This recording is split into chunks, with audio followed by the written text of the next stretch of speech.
مساء الخير، ازيكم؟ النهارده هنشوي مع بعض كباب ضاني بطريقه سهله وبسيطه جدا، وهتطلع معاكي زي الجاهزه واحلى كمان.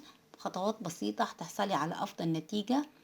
يا رب كده الفيديو ينال اعجابكم، واذا عجبكم الفيديو شير ولايك للفيديو، تفعيل زر الجرس علشان يوصلك كل جديد من فيديوهاتي على اليوتيوب وعلى صفحتي على الفيسبوك. ويلا بينا نشوف الطريقه والمقادير بتاعتنا مع بعض.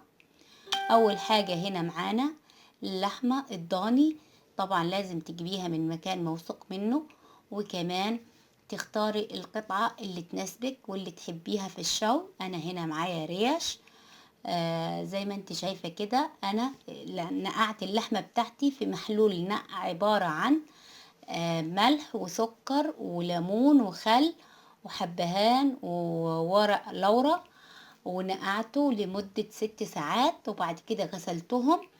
وبعد كده هنبتدي نجهز التتبيلة بتاعتنا مع بعض. حبايتين كده كبار من الطماطم، حباية بصل متوسطة، ده الخضار بتاعنا.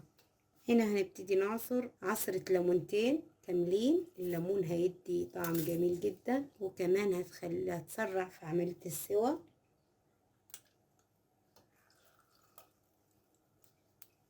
هنحتاج التوابل بتاعتنا من كل نوع معلقة. هنحتاج معلقة ملح، معلقة بابريكا، معلقة بهارات سبعة، وفلفل أسود وفلفل أحمر وزعتر وبهارات كباب وكاري وكركم وتوم بودر وبصل بودر. دي التوابل بتاعتنا.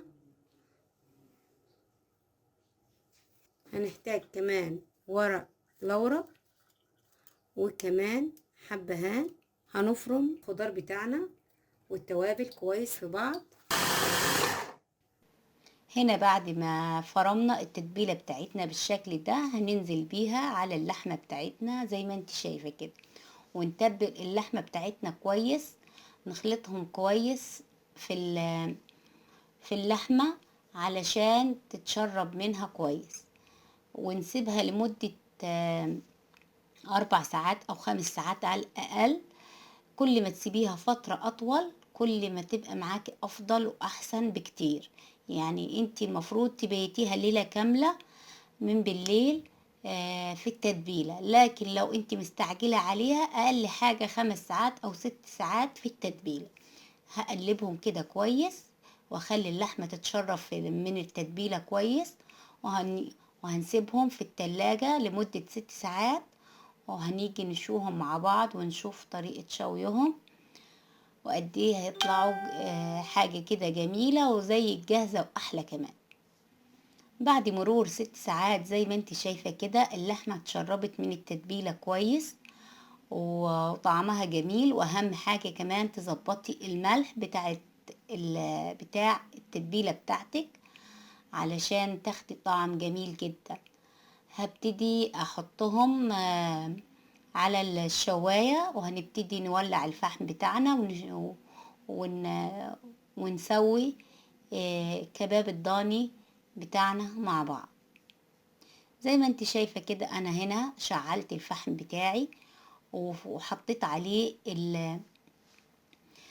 شبكة الشاوي، وبعد كده هحط اللحمة بتاعتي بالشكل ده بالتتبيلة بتاعتها زي ما انت شايفة كده. هرصها على الفحم بالشكل ده، وطبعا هنقلب فيها باستمرار علشان ما تتحرقش معانا وتاخدي افضل نتيجة. هنا معانا سخين كبدة زي ما انت شايفة، الاولاد بيحبوا الكبدة مشوية بتبقى طعمها جميل. هنا هسيب الكباب بتاعي يستوي، هنقلب فيه باستمرار لحد ما يستوي معانا. طبعا لازم تقلبي باستمرار علشان ما يتحرقش معاكي وتاخدي نتيجة حلوة. زي ما انت شايفة كده معانا الكباب بتاعنا استوى وشكله جميل وما اتحرقش معانا ولا اي حاجة.